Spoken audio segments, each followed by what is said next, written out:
É até curioso, porque quando você vai na igreja católica, você está literalmente dentro de um mausoléu, onde se adora ossos de mortos. Sim. É essencialmente um culto aos mortos. E eu queria tocar nesse assunto rapidamente, porque eu acho que é impressionante o número de atores do alto escalão que são católicos. Porque quando falamos a respeito do teatro jesuíta e do impacto que os filmes têm em nossa mente através do entretenimento, você naturalmente quer colocar essas pessoas com quem você simpatiza e acredita nessas posições, porque você criou realmente uma conexão com elas. Por exemplo, o ator do The Chosen é o mesmo do filme A Revolução Jesus, e você vê que é o mesmo tipo de Jesus nos dois filmes. Então, você tem um toque católico nisso aí. Eu gostaria de mencionar rapidamente para vocês alguns atores famosos católicos. O Leonardo DiCaprio, ele divulga bastante seu catolicismo.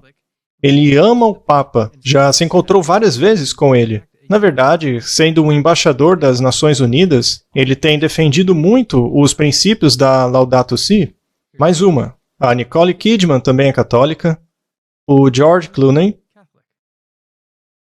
a Selena Gomez, Anne Hathaway, Mel Gibson, que fez aquele filme famoso, a Vanessa Hudgens, Steve Carell, Stephen Colbert, Jimmy Kimmel, católico. Qual que é aquele outro também? O Jimmy Fallon, católico. Arnold Schwarzenegger, católico. O Mark Wahlberg também é católico. Isso, exatamente. Ele acabou de fazer o filme Padre Stu. Então, esses atores são do mais alto escalão.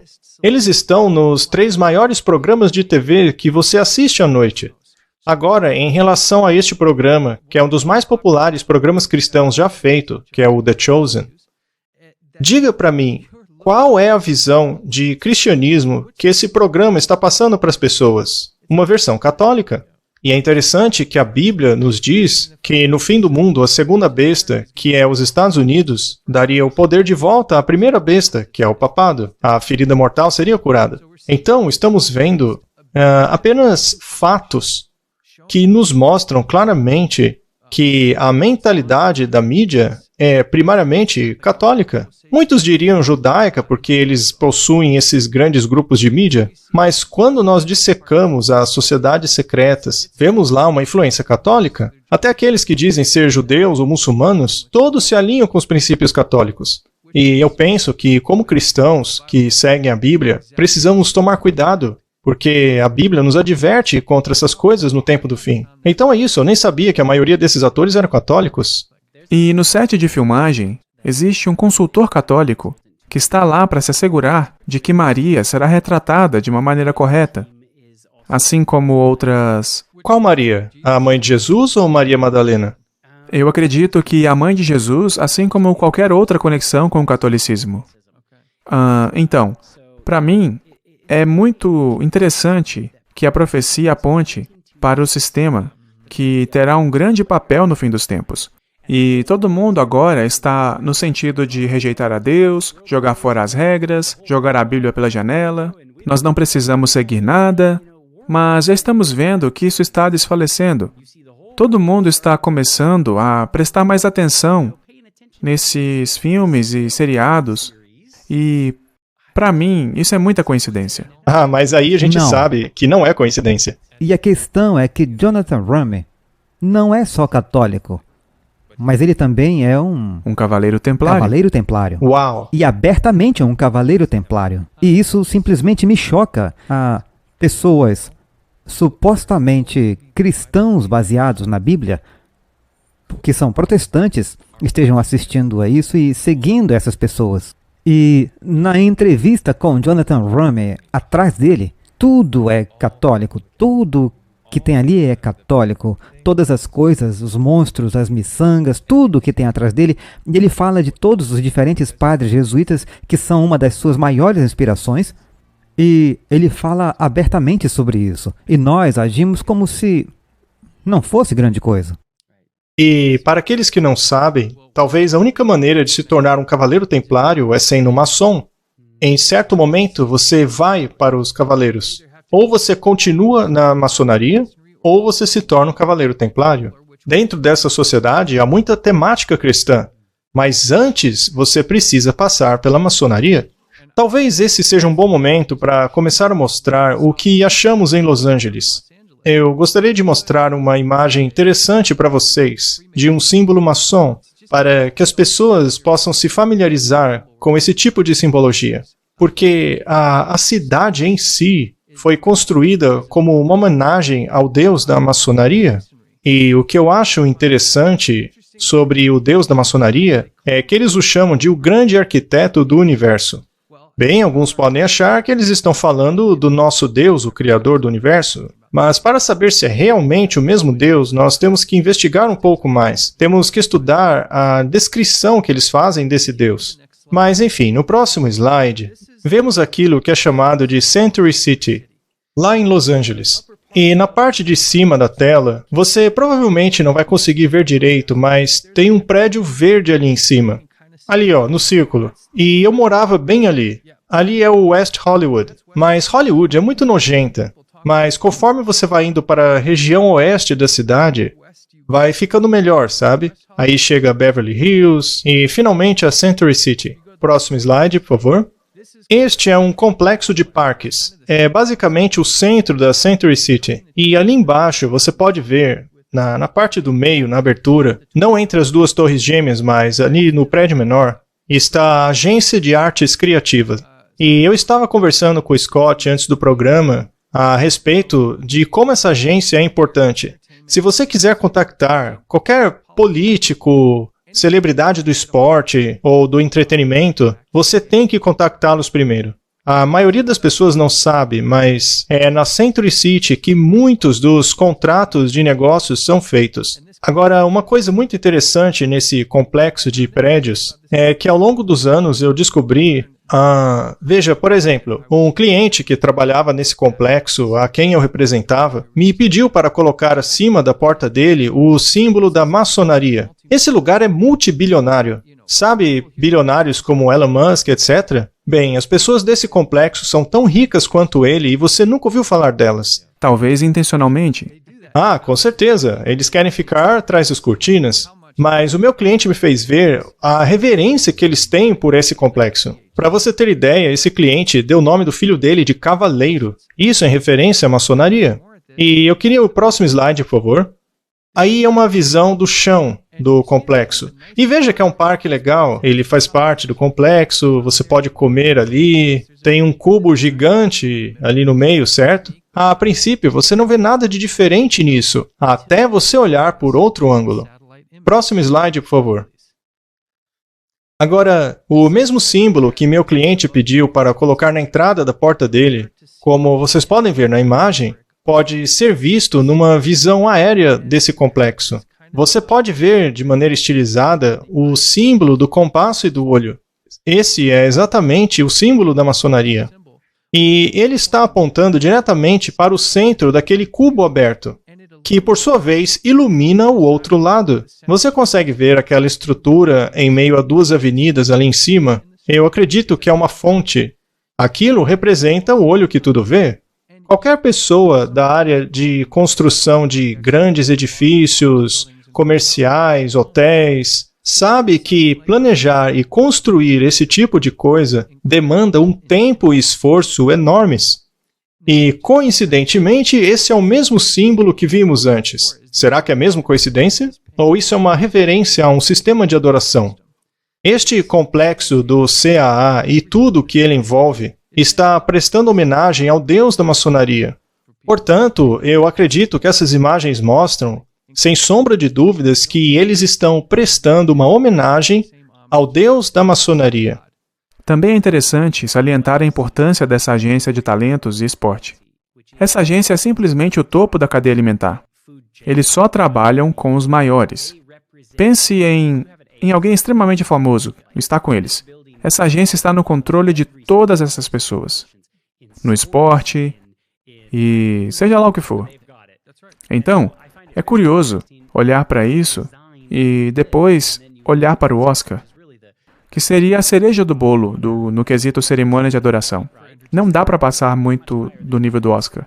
Se você chega no nível de status do Oscar, não tem para onde ir depois disso. E o palco e a decoração é projetada em elementos da maçonaria. você encontra lá vários elementos, desde ilustrações até pisos, referências ao sol, e essas coisas são ferramentas comuns à maçonaria. Eles literalmente colocam o selo deles no Oscar dizendo, isso aí é nosso. Então eu confesso, eu nunca vi isso daí antes. Para mim não resta dúvidas de que há uma conexão. Pois é, quando eu vi essas coisas, eu pensei, é claro que é. Isso aí é meio que a entrada para Beverly Hills, quando você está vindo de Santa Mônaco. Então, isso daí seria a entrada para o oeste. Eu não sei se você vai mencionar isso, mas o prédio também parece o portal de Ishtar. Sim, sim.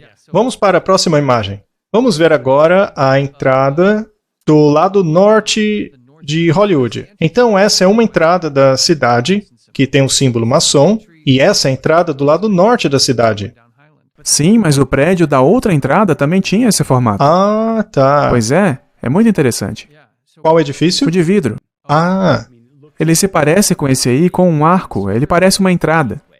e o que é interessante, e podemos falar sobre isso numa outra hora, mas quando a Bíblia descreve a Nova Jerusalém, a altura, largura e comprimento da cidade é a mesma. Ou seja, pode ser um cubo ou uma pirâmide. Mas o curioso é que o prédio daquela agência tem justamente um cubo no meio, que dá diretamente no olho que tudo vê. Certo, aquele edifício está no oeste, mas aqui no lado norte tem esse pátio de Babilônia, que você e eu estamos familiarizados, pois isso está bem lá onde estão as estrelas de Hollywood, no Hollywood Boulevard, em frente ao teatro chinês, e eles nem tentam fingir ou esconder que isso aí não é nada mais, nada menos do que uma homenagem à Babilônia, porque o próprio lugar é chamado de Pátio da Babilônia. Ele foi feito depois de um filme... Sim, aquele filme de 1916, Intolerância. Se você olhar ali, onde o símbolo de Hollywood está, naquele buraco você vai ver uns prédios brancos ali. Tem uma rua que corta esses edifícios, que é paralela às Palmas. E eu cheguei a morar justamente nas Palmas. Então, eu vi eles construindo esse negócio.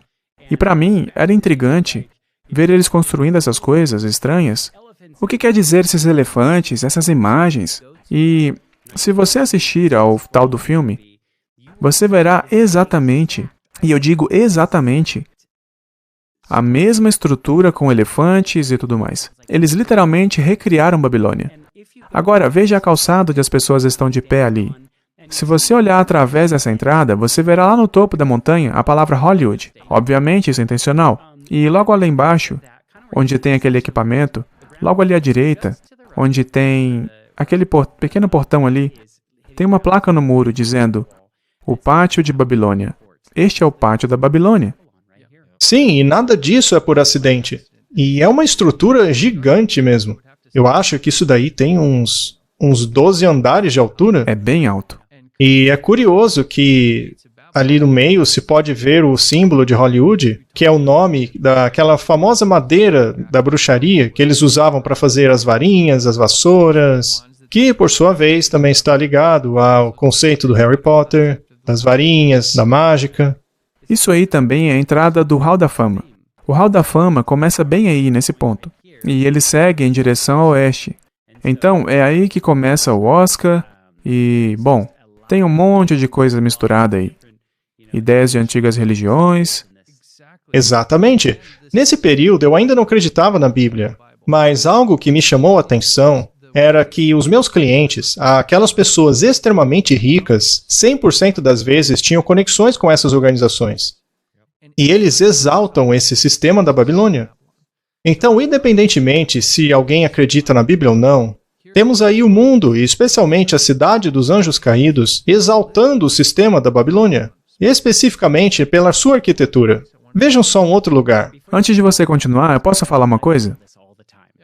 As pessoas sempre reclamam comigo dizendo, por que você empurra a sua religião em mim? Eu digo a elas, pare para refletir e me diga se isso aí não é um sistema religioso. Claro que é. E essa religião é constantemente empurrada nas pessoas. Por que a gente não reclama com eles pelo fato de fazerem isso? Eu não dei minha autorização, mas eles fazem isso o tempo todo. Então, eu acredito que a estratégia do diabo é martelar a perspectiva dele na gente e, ao mesmo tempo, fazer a gente não querer ouvir sobre o Deus verdadeiro e tudo o que remete a ele. Então, eu queria que as pessoas que estivessem nos assistindo parassem para refletir nisso. Talvez a pessoa ainda goste dessas coisas, não entende direito. Pare para pensar e veja que isso daí é uma religião. Exatamente. E é uma que sempre vai tentar reduzir o Deus real e exaltar o comportamento pecaminoso, pois Babilônia é praticamente o símbolo do pecado.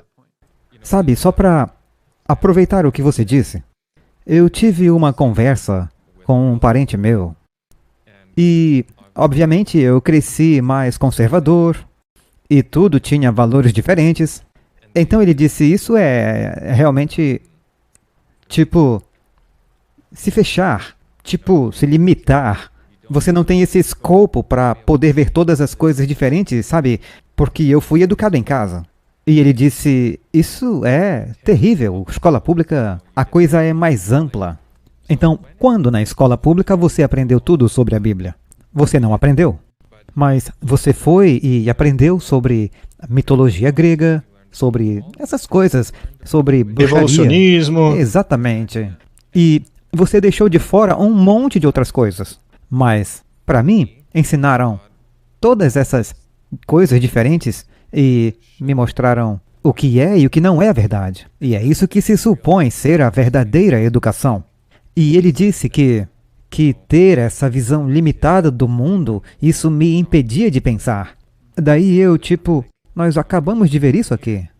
Este é um sistema religioso e nós sabemos que em Apocalipse nós falamos sobre o Fórum Econômico Mundial, nós temos fotos aqui atrás, e as pessoas não percebem que no final tudo vai ser sobre adoração. Elas pensam que é apenas sobre controle, poder, dinheiro, e isso é ótimo, mas a coisa real vai ser sobre adoração. É por isso que estas são coisas religiosas, como você apontou, esta é uma religião. Não é somente sobre... Eles têm um propósito real e é o diabo que está por trás disso. Portanto, precisamos ter certeza de que isso é enfatizado, de que não se trata só de dinheiro, é mais profundo. Tudo isso é muito religioso. Na verdade, a ordem maçônica fraternal diz que não é religião, mas se você for até lá, você verá que eles têm uma Bíblia e um Alcorão, e você tem que jurar sobre a Bíblia para se tornar um membro. Eu não fiz isso, mas eu conversei por várias horas com um maçom. Eu gravei a conversa, mas eu não acho que eu vou poder mostrar aqui. Mas ele me descreveu como foi o processo de iniciação dele. Eles faziam orações, eles tinham uma arca, tinham mandamentos dentro daquela arca, e, segundo eles, não existe regras para fazer parte, exceto por uma regra. Você tem que acreditar no grande arquiteto do universo. Bem, para mim, essa é uma regra muito importante. Para eles, então, você tem que acreditar no Criador do Universo. Naturalmente, a versão deles de Criador do Universo. Mas como eles podem dizer que isso aí não é religião, quando cada coisa daquilo que fazem exaltam os mistérios das escolas antigas do Egito e da Babilônia, sem mencionar todos os elementos bíblicos? Uma das coisas mais importantes na maçonaria é que eles ensinam você a subir a escada de Jacó para obter a vida eterna. Então, ao falarmos sobre princípios de adoração aqui, existem apenas 2 sistemas de pensamento em toda a ideia religiosa do mundo, que são a imortalidade da alma contra a mortalidade da alma. E o que eu acho interessante, de novo, eu não era cristão, mas eu comecei a ver essas visões de mundo. Eu só queria acreditar na verdade. Se o budismo tivesse a verdade, eu seria budista. Eu quase me mudei para a Índia para morar no mosteiro. Aliás, um amigo meu acabou indo, mas Deus me guardou e eu não fui. E seu amigo ainda pratica essas coisas? Ele voltou para Los Angeles e pratica essas coisas de maneira superficial. Ele apenas é um pseudo-explorador da verdade. É como um... Entusiasta. De certa forma. Ele só quer ter esse sentimento de que ele é espiritual. Ele quer experimentar esse sentimento de ficar nas posições do yoga, entoando aqueles mantras, que, aliás, quando você olha na história, você descobre que isso é um acrônimo do diabo, mas ele não sabe disso. E ele lidera aquelas cerimônias da ayahuasca, ou pelo menos naquela época ele liderava. Ele ensinava as outras pessoas, mas mesmo ele não sabia o que estava fazendo. Ele meio que forçava, sabe? Ele queria se integrar cada vez mais nessa cultura, mas de fato não sabe o que é o hinduísmo. Eu descobri que Los Angeles adora vestir esse manto da espiritualidade, mas eles não têm compreensão de onde vêm essas coisas. Então, esse sistema de adoração e cada sociedade secreta sempre vai terminar ensinando o caminho para a vida eterna. Seja o budismo, o hinduísmo, todos eles te ensinam a encarnação ou a elevação da sua consciência para um estado maior, que basicamente seria a vida eterna. Você não estaria mais nesse plano físico. Contrariando tudo isso, existe um sistema que diz que a imortalidade é condicional. E é aí que entra o protestantismo verdadeiro, porque até mesmo o catolicismo ensina que nós somos imortais por natureza, a alma só vai para o céu, para o inferno ou mesmo purgatório. Então todos estes sistemas religiosos ensinam a imortalidade. Pelo que eu percebi, as pessoas mais ricas do mundo se unem a essas organizações porque em termos materiais elas já têm tudo, mas elas não têm a vida eterna. E é isso que elas buscam, é isso que elas querem. Se pudermos colocar ali na tela o próximo slide, tem mais uma... olha só, veja isso. Eles estavam preparando para aquele filme da múmia do Brendan Fraser. Então, dentro desse pátio da Babilônia, por algum período de tempo, teve esse sarcófago dessa múmia. Você pode ver ali na lateral o elefante, que todos sabem faz parte da perspectiva hindu. Então é como o Scotty estava falando, todos esses elementos remetem à religião. E esse sistema religioso mundial, segundo a Bíblia, se chama como? Babilônia. Exatamente. A mãe de todas as prostitutas do mundo, de todas as falsas religiões. Eu queria mostrar ainda mais uma imagem para provar que Los Angeles é uma homenagem à Babilônia. Esse aqui é o lado leste da cidade. Essa daqui é a biblioteca. É um dos prédios mais antigos de lá. Agora, veja só. Dá para fazer um episódio inteiro apenas sobre esse edifício. Talvez a gente devesse fazer isso, Mackenzie. Mas um cara chamado Lee Lowry fez isso daí. Ele também fez as estátuas do Prometheus, aquele homem segurando o mundo nas costas lá do centro Rockefeller. E o que você está vendo aí é algo muito comum na espiritualidade da nova era. Os tetraedros, essas formas geométricas. Veja, naquela época eu fazia parte do movimento New Age. Eu estudava essa coisa da vibração, da cura pelo som, de todas essas formas de cristais dentro de uma pirâmide com cristal em cima, que supostamente curaria você. Todos esses princípios estão nesse edifício, mas uma das peças mais icônicas é a tocha. Aquela tocha sendo segurada por uma mão. As pessoas podem dizer que isso é qualquer coisa, mas vamos para a próxima imagem. Dentro da biblioteca tem a mesma tocha, que, como vimos, é segurada por uma mão. Se você olhar cuidadosamente, você verá letras gregas escritas ali, bem debaixo do pulso. Vamos para o próximo slide, por favor. E ali vemos a palavra litnos, que é uma palavra grega que significa fonte da luz. Qual é o significado da palavra Lúcifer? Portador de luz. Exato, o portador da luz, aquele que tem a luz. Então, veja só, a nossa proposta não é sair atacando tudo, dizendo que tudo é luciferiano, tudo é satanista. Não, a gente simplesmente está mostrando as coisas. As pessoas que fizeram tudo isso daí estão honrando o portador da luz, que sabemos que é Lúcifer, o portador de luz. Agora vamos para o último slide. Veja só, quando marcamos no mapa esses 3 lugares que mostramos, você percebe que eles fazem praticamente um triângulo perfeito. O que estamos tentando mostrar aqui é a essência de Hollywood. Do que ela é feita? A minha jornada em Los Angeles me mostrou que, sem sombra de dúvidas, o sistema babilônico está sendo exaltado no mundo. E isso é feito pelas pessoas mais poderosas. Agora, a grande questão é, será que as pessoas estão prontas para entenderem a diferença entre o sistema babilônio e o sistema de Deus? Ao se depararem com a verdade, será que estão prontas para segui-la? Do contrário, elas terminarão nesse sistema aí. Especialmente o Ocidente está mergulhado nesse sistema babilônico. Você acha que Babilônia é um tema que permeia os filmes dessa indústria? Sem dúvida. E um fato muito curioso é que, recentemente, Hollywood lançou um filme chamado Babilônia. E é exatamente sobre isso que o filme fala, sobre Hollywood. Ora, por que você chamaria o próprio sistema, que é tema do filme, de Babilônia? Então, Eles sabem, todo mundo sabe, mas ainda assim o público diz, mas isso aí não me afeta, eu não sou afetado por essa mentalidade. Não se enganem, esses caras aí são mestres de persuasão. Eles estudaram a mente, eles estudam a arte da influência. Veja, por exemplo, os grandes influenciadores dos dias de hoje. Se eles saem na rua usando um par de sapatos, no dia seguinte tem milhões de pessoas querendo usar o mesmo par. As pessoas que seguem eles querem fazer exatamente a mesma coisa. É por isso que Paulo disse, sede meus imitadores como eu de Cristo.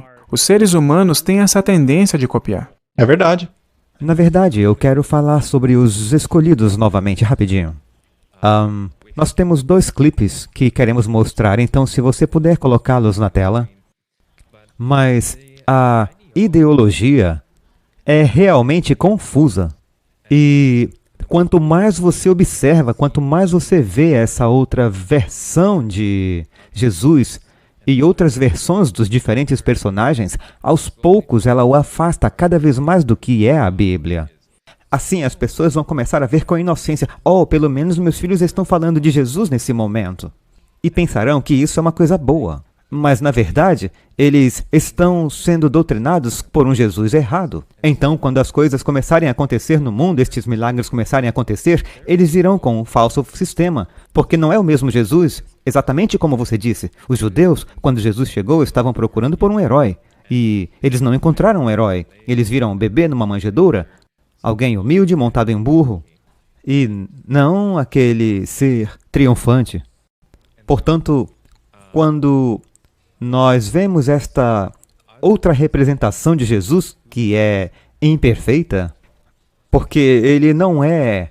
Ele é como cada um de nós. Ele é só mais um cara, e ele é muito relatável. Mas eu acho que quanto mais as temporadas avançavam, elas mudavam lentamente a sua compreensão de como era Cristo, e eles continuavam se distanciando da verdade cada vez mais. Never where you expect them to be.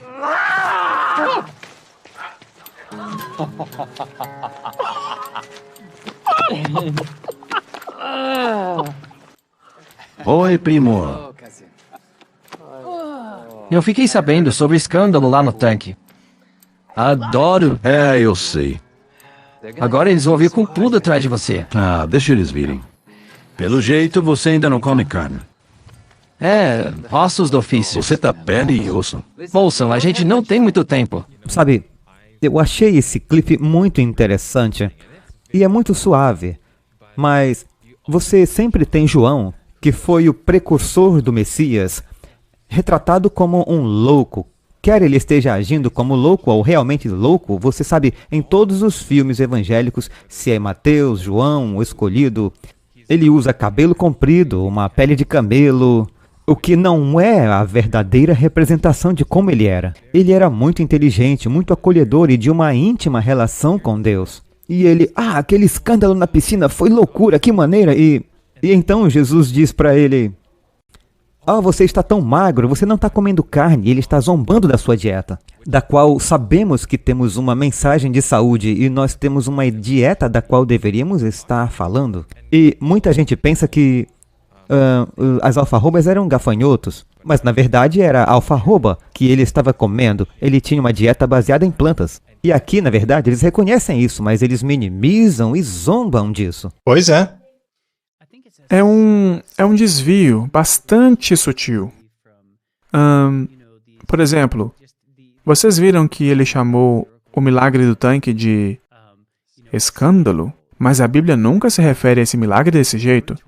Então, isso acaba distorcendo o sentido daquelas importantes coisas que estavam acontecendo. Eles meio que diminuem a imagem de Jesus, como se ele fosse igual a gente, sabe? Que gosta de uma polêmica, de um barraco, irritar aqueles fariseus. Eu não acho que Jesus era assim. Ele nunca foi desrespeitoso apenas pelo fato de ser desrespeitoso. Era a verdade que ele falava que irritava algumas pessoas. E eu não vejo os discípulos se comportando desse jeito.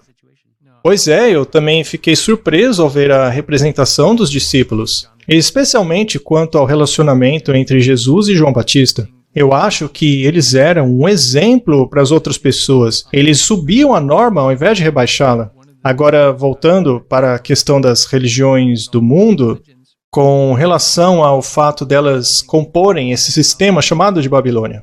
Veja, você encontra Jesus no Islã, você encontra Jesus no hinduísmo, no budismo, mas você não vê essas figuras em outros lugares. Então a questão é: quem é Jesus? Qual é o seu status? E conforme mencionamos antes, seria ele o caminho, a verdade e a vida? O único caminho para a salvação? Ou ele era apenas um grande professor, uma pessoa iluminada, um grande guru, por assim dizer? Que, aliás, é o que acreditam essas várias religiões, mas, como eu mencionei para vocês, se ele não for o caminho, a verdade, a vida e o único acesso ao Pai, então ele é um mentiroso.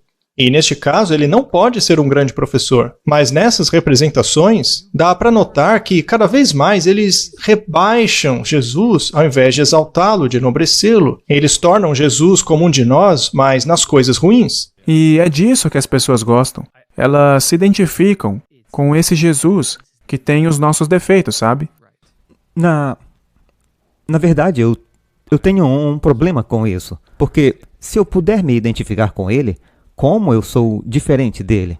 O que nos leva à pergunta: como Deus é diferente de mim? E agora você pode ter: bem, eu posso ser como Deus, ele não é assim tão diferente. E isso é realmente uma blasfêmia. Uma blasfêmia, porque Deus é diferente de nós. Jesus era diferente. Ele nasceu diferente. Ele nasceu em nosso corpo, ele nasceu em nossa carne, mas ele não nasceu amando o pecado como nós. Ele era diferente. E ele tinha que ser diferente. Ele não poderia nos salvar do pecado se ele mesmo estivesse em pecado. Portanto, ele tinha que ser aquele exemplo perfeito.